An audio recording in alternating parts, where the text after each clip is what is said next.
2.5 ఏండ్ల కాంగ్రెస్ పార్టీ పరిపాలనలో శారీరకంగా, మానసికంగా, ఆర్థికంగా అంతా ఎట్లున్నారు సీనన్న అంటే ఏం చెప్తారు? నేను ఓకే, నా పార్టీ కార్యకర్తలంతా మోసపోతున్నారు. నాకు వినిపించాలి అన్న ఈ మాట. నేను ఓకే, నా పార్టీ కాంగ్రెస్ ఇక మూడు రంగుల జెండా కార్యకర్తలంతా అవమానం పాలయ్యారు. ఎందుకు? అధికారంలో ఉన్న కాంగ్రెస్ పార్టీ కదా. మా కాంగ్రెస్ పార్టీ పార్టీ ఎందుకు? సైకిల్ కాంగ్రెస్ పార్టీ ఉంది. మీరు అట్లా మాట్లాడడం కరెక్ట్ కాదు. అధికారంలో ఉంది కాంగ్రెస్ పార్టీ, ముఖ్యమంత్రి కదా ఇప్పుడు. కాంగ్రెస్ పార్టీ రాజశేఖర రెడ్డి ముఖ్యమంత్రి ఉన్నప్పుడు హైదరాబాదులో అయినా ఉమ్మడి ఆంధ్రప్రదేశ్లో అయినా ఉగాది పచ్చడి లెక్క కలకలలాడే కాంగ్రెస్ ఇలా హైదరాబాద్లో ఒక కాంగ్రెస్ పచ్చడి అంటే తీపి, చేదు, వగరు అంతానా? అన్ని కలిపి ఆల్రౌండర్ ఓకే. తెలంగాణ ఉద్యమం వచ్చినప్పుడు బీఆర్ఎస్ పార్టీ కూడా అట్లనే ఉండేది కలిపి. ఇలా కాంగ్రెస్ పార్టీ కార్యకర్తల ముందడ మైక్ పెడితే గుండెలకెళ్ళి చెప్పేటోళ్ళు ఉన్నారు, నోరుతో చెప్పేటోళ్ళు కాదు.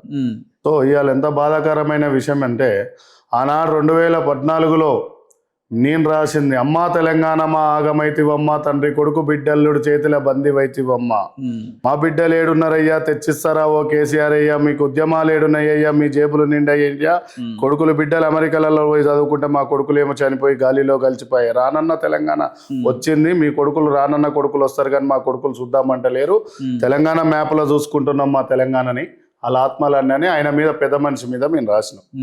ఇవాళ పెద్ద మనిషిని కాదని ఆయన పెట్టిన కేసులు కూడా ఎదుర్కొని కేసీఆర్ సార్వి ఎన్నో కేసులు వేసుకొని మా కార్యకర్తలు మేమంతా జైలుకు పోయినాం, చెంచల్గూడ పోయినాం, చెర్లపల్లి పోయినాం, అన్ని పోయినాం కాంగ్రెస్ పార్టీ జెండా కోసం. ఇవాళ నేనేమంటున్నాం, ఆయనని సైకిల్ కాంగ్రెస్ వాళ్ళని ఏమంటున్నాం, ఇవాళ కాటా సీనన్న మీద నిన్న దాడి అయింది. ఏది పటన్ చెరువు ఎమ్మెల్యే పోటీ చేసిన ఆయన గూడెం మైపాల్ రెడ్డి దాడి చేయించండి. పోలీసులు గవర్నమెంట్ ఉన్న మీద దాడి చేస్తారా? అరెస్ట్ చేస్తారా? అరెస్ట్ చేస్తున్నావు అంటే నువ్వు గూడెం మైపాల్ రెడ్డి అని నువ్వు కాపాడుకుంటున్నావు. ఇప్పుడు నీలం మధుని ఫెయిల్ చేసిన, సరే అది పక్కకు పెడదాం. కాటా సీనన్న అనే వ్యక్తి వాళ్ళ నాయన ఒకప్పుడు సర్పంచ్, వాళ్ళంతా కష్టపడ్డోళ్ళు. ఇలా ఇదే విధంగా తీసుకుంటా పోదాం. ఇవాళ మా రామంతపూర్లో ఎన్ఎస్వైలో వినోద్ ముద్రాజ్ అని అడ్వకేట్, హైకోర్టు. ఓకే. ఇవాళ తండు శ్రీనివాస్ యాదవ్ అని సూర్యాపేట, చౌటి ఎంకన్న అని సూర్యాపేట తిరుమలగిరి మార్కెట్ చైర్మన్ చేసి ఎన్నేళ్ళు డిసిసి ప్రెసిడెంట్ చేసిండు. ఎంతో కాంగ్రెస్ పార్టీ కష్టపడ్డాడు.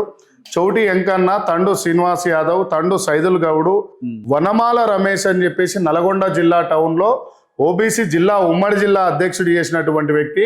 అలా ఉన్న చిట్యాల మండలంలో ఉన్న 8 నుంచి 10 ఎకరాలు వనమాల రమేష్ ఇలా అమ్ముకొని కాంగ్రెస్ పార్టీ కోసం పెట్టిండు. ఏం చేసినావు? వనమాల రమేష్ పద్మశాలి బిడ్డ, సూర్యాపేట పద్మశాలి బిడ్డ, సూర్యాపేట తండు శ్రీని ఒక యాదవ బిడ్డ, చౌటి వెంకన్న అనేట ఆయన, కాటా శ్రీనివాస్ గౌడు, ఇలా జడ్చర్లలో కృష్ణయ్య యాదవ్ అని ఉండు, ఇవాళ బాలరాజన్న అని జనగాం జిల్లాలో ఉండు, ఇలా ఆంజనేయులు గౌడ్ అని భువనగిరిలో ఉండు, ఇవాళ మంచిర్యాలలో ఒక ఆయన ఉండు. ఓకే, మంచిర్యాలలో ఒక ఆయన ఉండు, బెల్లంపల్లిలో ఒక ఆయన ఉండు, ఇట్లా తీసుకుంటా పోతే సిర్పూర్ కాకాస్ నగర్లో ఒక ఆయన ఉండు. ఇంకో అంశం ఏంటంటే, చెప్తున్నారు కదా ముఖ్యమంత్రి గారు, మేము దళితుల్ని, గిరిజనుల్ని పెద్దపీట వేసినాం, ఒక దళిత బిడ్డని స్పీకర్ చేసినాం, ఒక గిరిజనుని మంత్రి పదవి సీతక్కని మంత్రి చేసినాం, ఒక దళితని ఏమో ఒక దళిత కాంగ్రెస్ ఆర్ట్స్ కాలేజ్ ప్రిన్సిపాల్ చేసినాం, ఇంకో దళిత బిడ్డనేమో ఆర్ట్స్ మన యూనివర్సిటీ ఇప్పుడు ఏమంటున్నా వైస్ ఛాన్సలర్ యాదవ్ లేక ముందు కేసీఆర్ ప్రభుత్వంలో కాలేదా? మల్లయ్య సార్ అంటే ఆయన ఆర్ట్స్ కాలేజ్ ప్రిన్సిపాల్ దళితుడు కాలేదా? ప్రభుత్వమే దళితులు గిరిజనుల ప్రభుత్వం అంటే ఏమంటున్నా ఉపేందర్ గారు, 2 అంశాలు. ఉపేందర్ గారు, నువ్వు కేసీఆర్ ప్రభుత్వంలో కూడా దళితులు ఉన్నారు, రాజశేఖర రెడ్డి ప్రభుత్వంలో కూడా కాంగ్రెస్ ప్రభుత్వంలో దళితులు ఉన్నారు.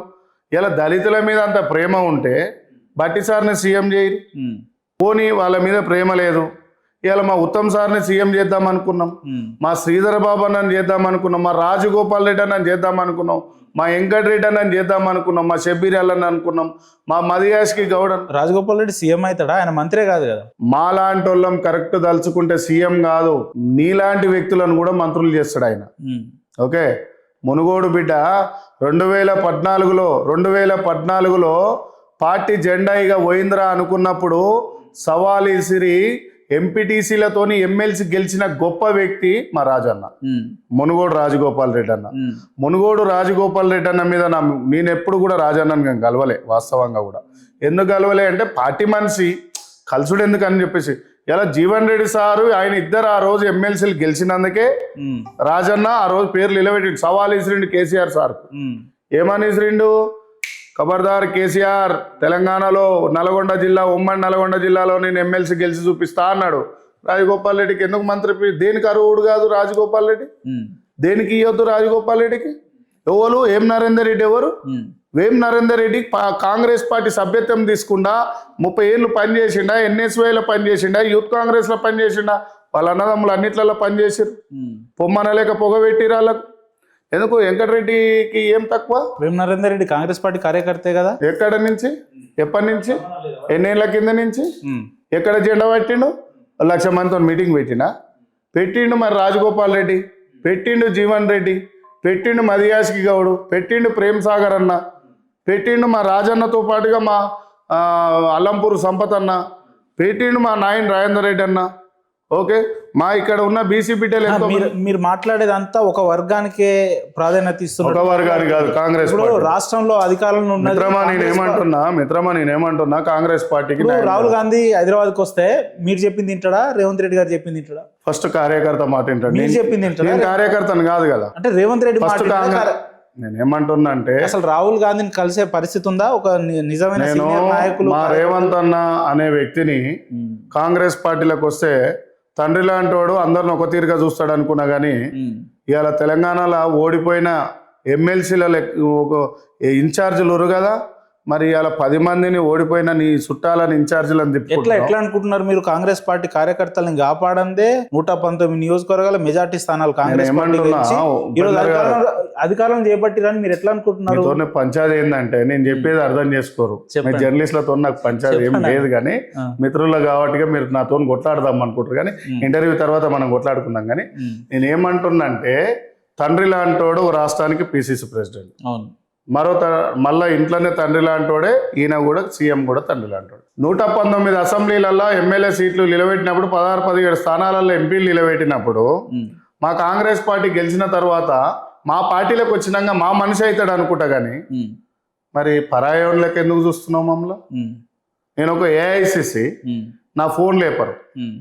నేను ఒక రాష్ట్ర కమిటీ, అంటే అక్కడ వచ్చింది పంచాయతీ అంతే. నా ఫోన్ కాదు, నాట్ ఓన్లీ శ్రీనివాస్ యాదవ్ కాదు. శ్రీనివాస్ యాదవ్ కు నచ్చకుంటే సైలెంట్ ఉంటుండొచ్చు, పార్టీకి జెండా కష్టపడతాడు.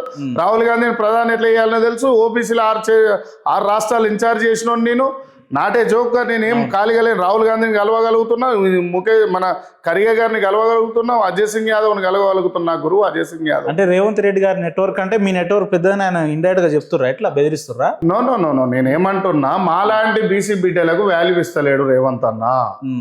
ఇప్పుడు బెలే నాయక్ పోయిండు అనుకో, కలవాడు. మహేష్ కుమార్ గౌడ్ ఎవరన్నా చిన్న విషయం సీఎం అయినాక పిసిసిలో ఎవరైనా ఇస్తారే. నేనేమంటున్నా, సీఎం పదవి ఇయ్య రాదు మరి మహేష్ అన్నకు, మహేష్ గౌడ్ అన్నకు, రాజగోపాల్ రెడ్డి అన్నకు సీఎం డిప్యూటీ సీఎం ఇయ్య రాదు. నువ్వు 2.5 ఏళ్ళు చేసినావు కదా. అంటే నేను ఏమంటున్నా, 2 అంశాలు. సరే, ఈ సీఎం డిప్యూటీ సీఎం పక్కకు పెడదాం. రాజన్న ఆగమైపోయిండు ఫస్ట్ స్టేజ్ లా, జీవన్ రెడ్డి సార్ ఆగమైపోయిండు, మదన్నకు ఉలుకు పలికి లేదు, మా సంపద నల్లపూర్ అదైపోయింది, ఫెరోజ్ ఖాన్ అదైపోయింది. మదియాస్కి గౌడ్ గారికి ఎమ్మెల్యేగా అవకాశం ఇవ్వలేదా? జీవన్ రెడ్డి గారికి ఇవ్వలేదా? రాజగోపాల్ రెడ్డి గారు ఇప్పుడు ఎమ్మెల్యేగా ఉన్నారు, రేపు రాబోయే రోజుల్లో మంత్రిత్వ శాఖలో వచ్చే అవకాశాలు ఉన్నాయని చెప్తున్నారు. ఇంకెక్కడ మదియాస్కి గౌడ్ రాజగోపాల్ రెడ్డి స్ట్రగులు ఎవడన్నా పడ్డా? ఆయన తెలంగాణ కోసం పార్లమెంట్లో కొట్లాయండు. ఎవడాన్ని ఇప్పుడున్న సన్నాసి కొట్లాయిండా? మాట్లాడుకుందాం. కానీ లేదు కదా, రాజగోపాల్ రెడ్డి తెలంగాణ ఉద్యమం కోసం కొట్లాడినప్పుడు నువ్వు సైకిల్ కాంగ్రెస్ లో వండుకున్నావు కదా. తెలంగాణకు నీకు సంబంధం ఏంది? ఇలా సినిమా హీరోలకు సన్మానం చేయవలసింది. తెలంగాణలో గోసి గొంగడేసుకుని, భుజం మీద గొంగడేసుకొని, కాలు గజ్జ కట్టుకొని, డప్పు సంకలు పెట్టుకొని, అన్నం తినకుండా రోగాలు వచ్చిపోయిన కళాకారుల ఫ్యామిలీలకు చేయాలి నువ్వు ఫస్ట్. గద్దార్ అవార్డు అనేది ఎందుకు పెట్టినావు? ఏం నల్లు అర్జున్ ఏమన్నా మన పార్టీకి కార్యకర్తనా? సరే, ఆయన సినిమాలో హీరో, ఆయన ప్రొఫెషన్ వేరు కదా. మొన్న ఆయన థియేటర్ ఓపెన్ అయితే కూడా పోయిండు కదా చీఫ్ గెస్ట్ గా. అదే మరి కార్యకర్త చీఫ్ గెస్ట్ గా ఎందుకు వస్తలేడు? అంబర్పేట శ్రీనివాస్ యాదవ్ 20 ఏళ్ళ నుంచి పార్టీ ఆఫీస్ నడిపిస్తుండు కదా, పార్టీ జెండా కోసం కోట్ల రూపాయలు ఖర్చు పెట్టిండు కదా. మరి శ్రీనివాస్ యాదవ్ ఎట్లున్నావు అని అడుగుతాడు. సినిమా హీరో కాడికి ఎందుకు పోతుండు? సినిమా హీరో కాడికి అవసరం ఏంది? అంటే మిమ్మల్ని ఒక్కరిని నన్ను అంటలేను. నేను ఇక్కడ ఏమంటున్నా, మలక్పేటలో సంగిరెడ్డి శ్రీనివాస్ అంటూ వాడు ఇప్పుడు మార్కెట్ కమిటీ చైర్మన్ ఉండు. ఓకే, సంగిరెడ్డికి ఇవ్వాలాడా? Okay, Baddula Venkatesh Yadav 98 floor leader Congress party. Baddula Venkatesh Yadav Rammohan Goud ఫ్యామిలీకి ఇవ్వాలి, పార్టీ చేంజ్ అయ్యి ఉండొచ్చు. శ్రీపాల్ రెడ్డి అన్న కర్మన్ ఘట్ నరసింహన్ అని వనశిలిపురం, చౌటుప్పల్ వెంకటేష్ అన్న అని ఉంటాడు, ఆయన ఒక పద్మశాలి బిడ్డ, ఓ ముద్రాజు బిడ్డ, ఒలిగొండలో ఒక ఆయన ఉంటాడు, నగరకల్లో ఒక ఆయన ఉంటాడు, నల్గొండలో ఉంటాడు. ఇప్పుడు మైబాద్ల వీరన్న యాదవ్ టిఆర్ఎస్ ప్రభుత్వంలో రైస్ మిల్లు గాలబెట్టిరు, ఆయనది 11,000 కోట్ల రూపాయల నష్టపోయిండు. రైస్ మిల్లు గాలబెట్టిరు, 11 కోట్ల రూపాయలు నష్టపోయారు. దాన్ని సబ్సిడీ కింద చేయొచ్చు కదా. వీరన్న యాదవ్ లేదు. Kollapur Ketur Venkatesh OBC national coordinator, నాతో పాటుగా తమిళనాడు ఇన్ఛార్జ్. ఇవాళ కేతూరు వెంకటేష్ ఏమిచ్చారు, ఇవాళ ఉస్మాన్ యూనివర్సిటీ లోకేష్ ఏమిచ్చారు. మానవోత్తరాయ్ అయితే నాతో పాటుగా 2002 నుంచి యూనివర్సిటీలో లక్ష్మణ్ నాయక్, ఇల్లందు లక్ష్మణ్ నాయక్, మైపాద్ కే సముద్రం వీరన్న యాదవ్, గుండెపాక కరుణాకర్ మైపాద్, NSY 2001. ఓకే, వీళ్ళు నర్సంపేటలో ఎంతమంది, Parikala Bhupalpally Mahesh DCC vice president, మరి రేవంత్ రెడ్డి గారు వంగ మహేష్, నా మాట వినండి, వంగ మహేష్, వీళ్ళ పేర్లు చెప్పాలి. స్టేట్లో నాతో పాటు యూత్ కాంగ్రెస్లో పనిచేసిన వాళ్ళు. ఇలా విక్రమ్ గౌడ్, ముఖేష్ గౌడ్ ఫ్యామిలీ ఎటుపోయింది, అంజన్ కుమార్ యాదవ్ సార్ ఫ్యామిలీ ఎటుపోయింది, దానం నాగేందర్ అన్న ఉలికి ఎటుపోయింది, PGR కుటుంబం ఉలికి ఎటుపోయింది. వీళ్ళందరినీ డమ్మిల్ చేసింది ఎవరు? ఇలా ఏమన్నా రేపు GHMC ఎలక్షన్స్ ఉన్నాయి, కార్యకర్తలు కరెక్ట్ ఉన్నారా? కార్యకర్త ఫోన్ ఎత్తుతురా హైదరాబాద్ ప్రెసిడెంట్లు? నువ్వేం సిస్టమ్ తయారు చేస్తున్నావు? మాకు ఈ జెండా పోయినప్పుడు బాధ అనిపిస్తుంది. మీకుండదు, మీరు పూటకో పార్టీ మారుతారు కదా అన్న, మేము మారం కదా. ఉద్దేశించి మాట్లాడుతున్నారు. అరే వచ్చినోనే చెప్తున్నా, మారేటోనే చెప్తున్నా, పార్టీ మారిన వాళ్ళు ఎవరు అంటున్నా? నేను ఏమంటున్నా, ఇవాళ వచ్చిన 10 మంది ఎమ్మెల్యేలల్లా గూడెం మైపాల్ రెడ్డి అంటాడు KCR బొమ్మ తీయలేదు. ఓకే, ఇష్టపడలేదు. సరే, నాకు కూడా వ్యక్తిగతంగా ఇష్టం ఉండొచ్చు, కానీ నువ్వు పార్టీ చేంజ్ అయినప్పుడు నేనైతే పోయి ఇప్పుడు KCR బొమ్మ పెట్టుకోలేక నా ఆఫీస్ లో, సోనియా గాంధీ మేడం బొమ్మ పెట్టుకుంటా, అంబేద్కర్ సార్ బొమ్మ పెట్టుకుంటా. రేవంత్ రెడ్డి బొమ్మ లేదా మీ ఆఫీస్? నేను ఏమంటున్నా, బయట బోర్డు మీద రేవంత్ అన్నది ఉంటే, డిప్యూటీ సీఎం ఉంటుంది, PCC ఉంటుంది, కార్యవర్గ అసెంబ్లీ కార్యవర్గం ఉంటుంది. ఎనీవే, సో 2 అంశాలు చెప్తాను నేను. ఇంకా నేను కొన్ని పేర్లు చెప్పలేదు. హైదరాబాద్లో సోమశేఖర్ అన్న మస్తు కష్టపడ్డాడు, పిలవచ్చు కదా. లక్ష్మారెడ్డి అన్న కష్టపడతాడు, పిలవచ్చుగా. రామంతపూర్ వినోద్ కష్టపడ్డాడు, పిలవచ్చుగా. సంగిరెడ్డికి పదవి ఇవ్వచ్చుగా. ఏం కావాలంటే పదవులు ఇవ్వాలన్నా, వాళ్ళందరికీ పదవులు ఇవ్వాలి.